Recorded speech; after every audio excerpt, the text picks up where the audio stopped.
Hey guys, what's up? So this is pretty real, and I'm going to talk about 3 things that I learned on my dating app in the last week. So here we go, 3 things. It's been really cute. It's been really cute. Actually, it's been really nice. The gentlemen on the dating apps have had very positive impressions of my profile. I get a lot of compliments on my profile. Gentlemen saying all the time that they really like what I write, they really like that I know what I'm looking for, and that they just can immediately tell that I offer a lot more depth than maybe the average match on the apps.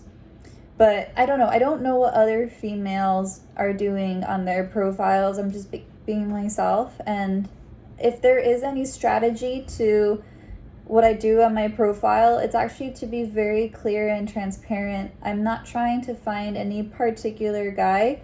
I'm trying to have resonance with the right person, whoever that right person might be. So that's really my strategy. It's like a strategy, non-strategy. Like, it's not conniving. I'm not trying to get a match for match's sake. In fact, my profile is set up to deter the wrong people. And it's funny because I kind of saw my profile as perhaps it could be a little harsh because I want a sober guy. I talk about my sobriety on my profile more than once. And like on Hinge, so it's Hinge that I'm using. On Hinge, there's only so much space that they allow you to talk about yourself. Like, you're limited to a couple sentences. So I just talk about sobriety, managing your lust, and asking men who do they have in terms of like a father figure in their life. Somehow I managed to make that into like a digestible little paragraph, I guess. I don't know. And it works. And the guys really like it. So but that's not what I learned. So I just wanted to give you a brief on what my profile looks like, and then here's what I've learned. So the first thing, most men will try to match with you on Thursday. So I get a lot of hits, I get a lot of likes on Thursday, and I can they already just kind of vote themselves off because it's very obvious that their messages are automated. They've only glossed over my profile, and had they actually read my profile, they would take themselves out of the ranking because they would know immediately we're not compatible. So sober lifestyle, and then on Thursday I get all these matches with guys who go out drinking, and I'm like, you didn't even look at my profile. So that's kind of immediate and obvious. So that's the first thing I learned, that still, even till this day, I know, the very first time I downloaded a dating app, it was back in, I don't know, 2013, when they first came out. I think that's when I tried my first dating app. Okay, so obviously the same old tricks that guys had back then, they still have it now, so nothing's really changed in that regard. The second thing I've learned, that there are comfortable people that I can get to know, but sometimes that comfort is because they're more passive. So, for example, there are 2 people that I've been talking to ongoing, and they ask very good questions that are personal and intentional. But then when it comes time to FaceTime or have a phone call and to make more of a real connection, to see if there's any chemistry there, besides going over the facts and looking for markers of compatibility, if most of it looks pretty good so far, then you can start becoming vulnerable and you can start having emotions involved. But they don't want to initiate a FaceTime or initiate a phone call. I will say these are 2 guys that do live long distance, and I also put that on my profile, that I'm moving around. I don't want to necessarily date in my own city. So that's why I have the option for long distance. And I've had a long distance relationship before, and I actually did quite like it. So these guys, they're a little more passive, and I'm like, okay, well, we can't get the show on the road if you don't push it forward. So yeah, passivity is like the second thing that I learned, that even though there are ongoing conversations, it does get boring, and then eventually one of us will just stop responding, I think. But then like they'll pop up in a few days and ask another engaging question. But that's kind of also like a good filtering method for me. And okay, and the last thing I've learned, oh my god, the last thing I learned about the dating apps, or just one dating app in the last week, there was a gentleman I matched with and we hit it off immediately. And oh my god, open-ended questions are so important because things can be going so well, and like chemistry is there and conversation is so easy. But you really have to talk about things like life path and plans and how you view a marriage pretty early on if you're intentional. Like if you're scared to bring up the M word, like in theory, right? You're not telling anybody you're going to marry them, but you're saying, you know, like how do you see a marriage functioning? What do you look for in a wife? Things like that. Or you can, if you're too intimidated by the word wife, you can say, what do you look for in a long-term partner? Okay, so I'm so glad I asked these open-ended questions because there was a guy, so the guy that I hit it off with, like we hit it off really, really well. We eventually got into a conversation about what we look for in a man and in a woman. And he starts describing a type of woman that was ambitious. He didn't use the word ambitious, but he was just describing a woman that has like a lot of these like lofty goals. Oh, he used the word mediocre. So he kind of already made himself suspect to me, because he did say, and it's good that he was candid. It's all about being vulnerable and non-judgmental, right?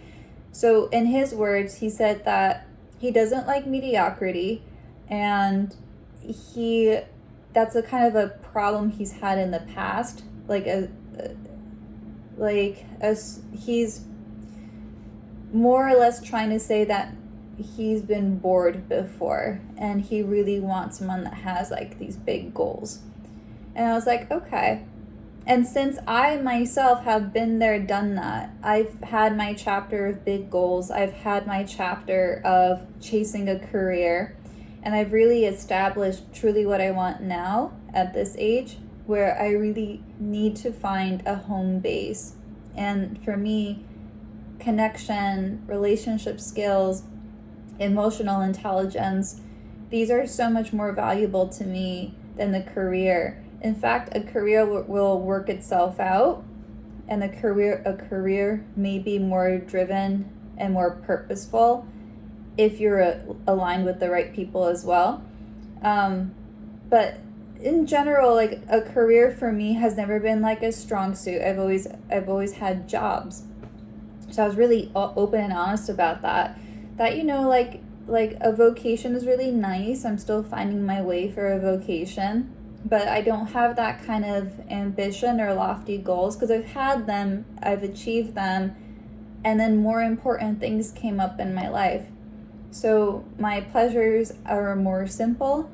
What I'm looking for in a guy is more like him being an anchor.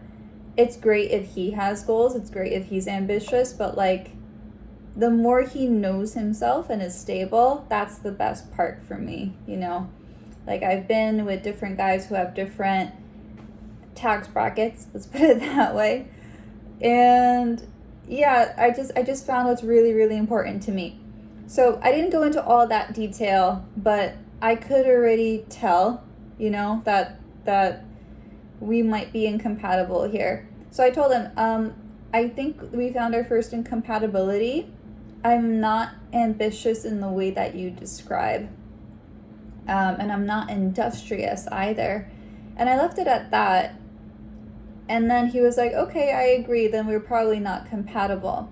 So he didn't ask an open-ended question about like, how did I interpret the word mediocrity? What do I mean by ambition? I just immediately said that like, I'm not ambitious in that way. And he was like, okay, then we're probably not compatible. And I'm like, yeah, I think so too. And no, there's no hate, no shame. Actually, it was super clear and super polite. He was a gentleman. There's no problem. So I said, good luck with your time on the apps and, take care. And he ends up sending a message after that. Again, not open-ended. He said, this is what I'm looking for in a wife. And he proceeds to quote Proverbs 31 woman, which I'm like, okay, that tells me a few things. Proverbs 31 can be interpreted in so many different ways. And I do fit the Proverbs 31 woman bill, so to speak.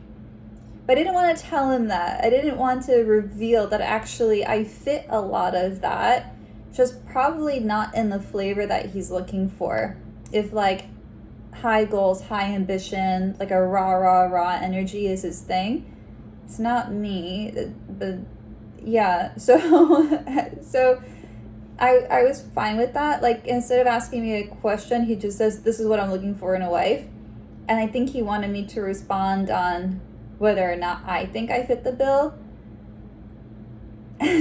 So, I don't know. His approach started to feel strange after that. Because then he proceeds to quote, I think, a passage from Timothy 3. I don't know. I'm sorry. I really don't know scripture. I'm very, very new to scripture. I'm just beginning to learn it. And it was basically a passage talking about what's expected of a husband. And that passage, comparatively to Proverbs 31, was so much shorter, so much more general, so much more vague than Proverbs 31, which was very like poetic and very devotional, and like it's a very like Proverbs 31 woman's very intense.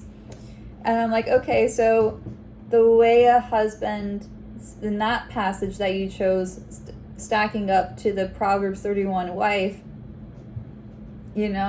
Proverbs 31 is a very tall order. So it's funny that he decides to send two, and when you compare the two, it's like, okay.